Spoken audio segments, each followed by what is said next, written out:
last week. No, I think I missed out one day. Didn't. In that situation where you're not quite sure what to do from a health point of view, she did what pretty much everyone in breakfast television ends up doing. Called checking for at that point. That she says that they were a bit confused was because he didn't have a persistent cough and he didn't have a temperature. No, he didn't have. The fact that we needed measures here in order to prevent the health service, the NHS, being overwhelmed. What we're seeing in India is precisely that. Turning up to hospitals and begging with guards to let them in, but there are no beds. In some hospitals, there are 3 to a bed. There is a shortage of oxygen. I know now the UK government is going to send out supplies. Read the letter by 20 scientists saying we need to ease up on restrictions. There will be people saying, not if that's going to happen. Yeah, and I'm one. Everyone in their place. But finally, you've been... Good morning, Britain. It's just gone 6:30. Welcome to the show, and I genuinely mean this. Susanna Reid, your hair looks lovely. Thank you very much It indeed. does. You don't say it often enough. I don't. Only 3 times last week. Well, actually 4 times. It looks so great on the Tuesday. You're very kind. Absolutely incendiary headline on the front of the Daily Mail this morning.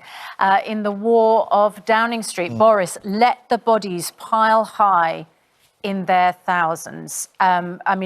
By COVID during the pandemic, and The Guardian this morning reporting that there is anger amongst bereaved families because the government has said it will be too busy to start an inquiry into the UK's handling of the COVID pandemic for months. Absolutely shocking news. I mean, these leaks coming out and this feud now between Cummings and Johnson. Let's not remember, a year ago they were the best of friends. They were the closest of colleagues. We'll talk about this later. But Johnson talked about Cummings' integrity, him being a father and a parent, and doing what any father. They were. And that, of course, was when Boris Johnson stepped in to strongly defend Dominic Cummings when he made that trip to Barnard Castles to test his eyesight when he'd left London, even though he had COVID and there was COVID in the family. And, in a year when we've had a pandemic, when we have immense poverty, we have so many issues in this country, these two are in the headlines because of their personal feud. I mean, it is scandalous. That is the scandal. Yeah. What Boris Johnson should be talking about right now is the future of the pandemic, getting us out of this pandemic, how we're going to address pathetic, silly feud. Except that Dominic Cummings obviously has all the information about all those meetings and emails. But WhatsApp messages. Is it just bluster in sort of Boris Johnson style? But we'll see. And I think, like you say, I think there's probably a lot more to come out, isn't there? I just want to pay tribute to 2 of our heroes this morning. First, Kate Garraway, because yesterday in the Mail on Sunday, it began the serialisation of her new book, which is out this week, The Power of Hope. And, of course, we have shared a little bit later on this week. And, the power of hope. Hope is the thing that's going to get us all through, isn't it? About Kate, isn't it? She said herself that, she's doing this. She knows it's good for her. It's good for her. It's getting her through it. I think what she says and sharing her experience really does help other people.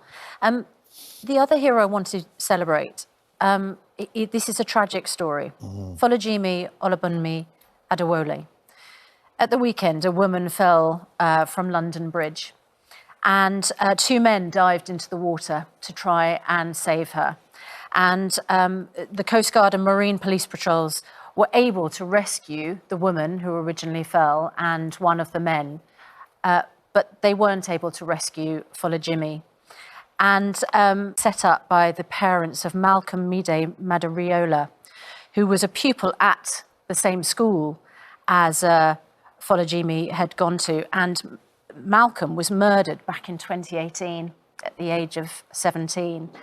So Jimmy, as he was known, had helped out with that charity and clearly was a good Samaritan in his life, wasn't he? And he was on his way home from work, wasn't he? For late Friday just night. After midnight. Just after midnight. Friday night, he'd been working at a restaurant. Just finished work. And if it's been going through my mind, if you think about how many of us decide impulsively to jump in, we would look for help. We'd be worried about our own health, our own sort of dangerous river. Yeah, how dangerous That's it is. The fact of the but matter, he didn't. Well, that's the something happy you know. birthday, Adam. Well, I'm very glad my mum and dad had sex. So, right. How many years ago? yeah, exactly. Just didn't want to mention. Hurtling towards 50. Exactly. Not as soon as I did.